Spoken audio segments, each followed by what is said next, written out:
This is the future of high-speed transportation.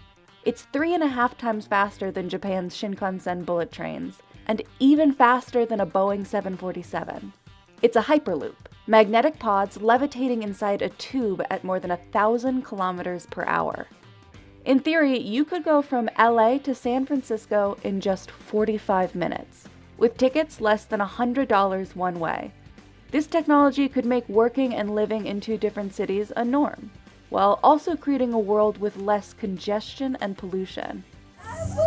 Yes! And with a successful human test ride in November 2020, we could be less than 10 years away from it becoming reality.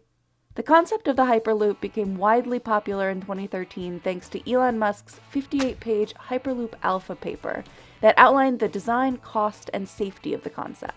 But the technology to bring it all together commercially was only recently fine-tuned, namely magnetic levitation, or maglev.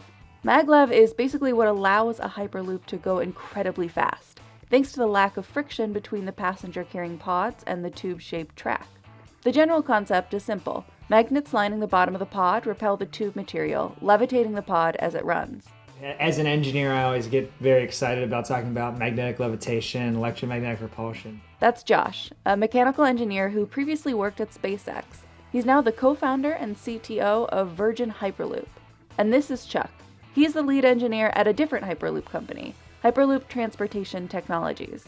They're both currently developing the best combination of magnets to create the smoothest ride possible, using passive or active maglev.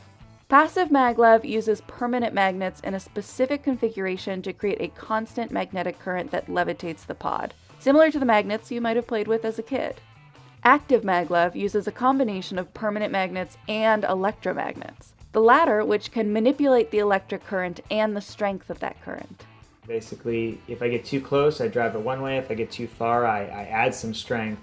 And so you can kind of think of it as balancing out. And so if there's bumps in the track, if there's all this, I have a system which we basically use as an active control system to make that ride smooth. And while you might think this sounds similar to existing maglev trains, the Hyperloop concept removes a key element that holds a lot of trains and planes back: air resistance. If you ever stick your hand out a window when you're driving in a car, imagine if there's really no air there. You really wouldn't feel that force pushing back your hand. And the same thing can be said for a Hyperloop. This is where vacuum pumps come in handy. Both companies are installing pumps along the tube. For Hyperloop TT, the vacuum pumps in our case are developed by Leibold, which invented the vacuum pumps about 150 years ago, so they have a lot of experience. These pumps, located every 10 kilometers, theoretically would suck out 99.9% of the air between the capsule and the tube. Removing air drag could be the difference of some 800 kilometers per hour. Theoretically, you could go even faster than the speed of sound, but that's toying with some fun things that we'll do later on. It's going to take a little bit more time before we go supersonic, though. First, the companies have to prove the tech is safe, which is why this scene is so important. Yes!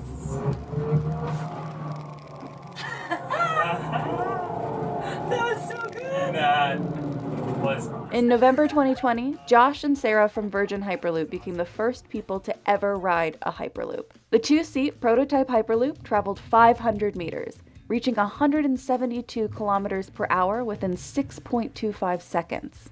You felt a bit of force back in your seat. You really couldn't even notice the levitation. Like, you didn't notice it pick up. But what you did notice is there wasn't that kind of jerkiness. The camera didn't do it quite justice because the camera was bouncing around a bit more than we were. And it was, a little bit more of like a cushion or like a pillowy type of feeling. You could process everything that was going on around you. You're basically coasting and you're floating on an idea that was nothing more than something on a piece of paper not all that long ago. While the ride proved its safety, the company wants to work more on the experience. And the actual Hyperloop will be much bigger too, holding 28 or more passengers, with the ability to move 30,000 passengers an hour. But to get to this point, there will be more testing involved for both companies. Lots of things have to happen between now and then.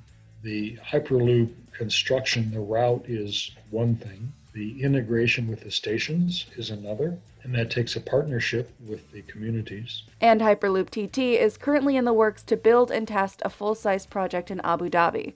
Its first potential U.S. project will run from Chicago to Cleveland. Virgin Hyperloop will be building its new certification testing facility in West Virginia in 2022, including a 9,600-meter track to be used for testing and establishing regulatory and safety guidelines. Around 2025, we're intending to certify a fleet of vehicles, of the 28 passenger vehicles. Virgin Hyperloop has plans in Dubai, India, and more, with stateside plans for the Midwest, North Carolina, and Texas. But both of these US projects won't be complete until around 2030, which might sound like a long time, but airplanes took about 16 years to really get up and running, and the first high-speed rail in Japan took at least a decade of development. So some 15 years for a Hyperloop doesn't seem that far off. After all, how can we be a 22nd century country when we're built upon the technology of the 19th century, upon the 20th century? A single lane of Hyperloop can do in excess of 30,000 passengers an hour. What are you going to invest in? What's the thing that you should invest in that allows you to get the future demand, the future needs that you have? A shift is possible if we choose to embrace it.